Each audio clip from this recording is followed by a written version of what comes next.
sacrifice. Kailangan ko kay Mother sacrifice. Kailangan dapat usok, ibay ng loob. Yun lang kay Mother, kailangan sa sacrifice. Tanang talaga isang grabe ng trials dito sa kalibutan. May kanya-kanya tayong laban, bawat isa sa atin.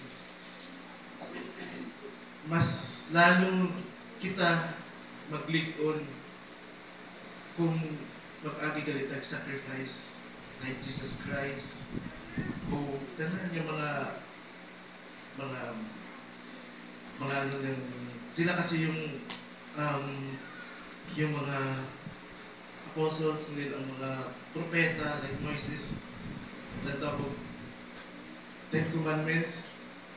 Sobra dahil ang mga sacrifice bago dahil makaakyat sa langit or sa paraiso, makakikita tayo sacrifice dahil sa kalibutan. So, yun ang lesson na naano ko dali kay Mother. So yun, ako rin bilang Christian sa Blessed Mother, hindi ko gina-expect na makakikita dito. Sobra na sacrifice sa akong pamilya. So, yun, wala ako never surrender.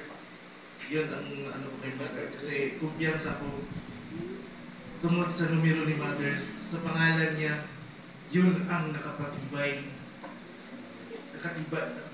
sa kasun. So, kahit na bisan ano ang may tabo, bahala na. Kailangan kong magbago sa atong kinabuhi.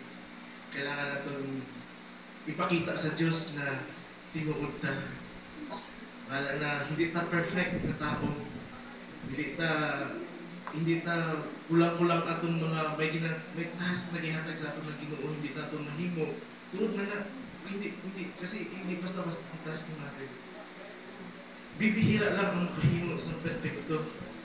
So, biskan pa ang mga propeta, hindi nila kaya na himo ang tanan. Pero, ang importante, naging totoo tayo kay Mother. Bigay natin best natin, yun lang. Pero para ng Diyos na siya na ang gumawa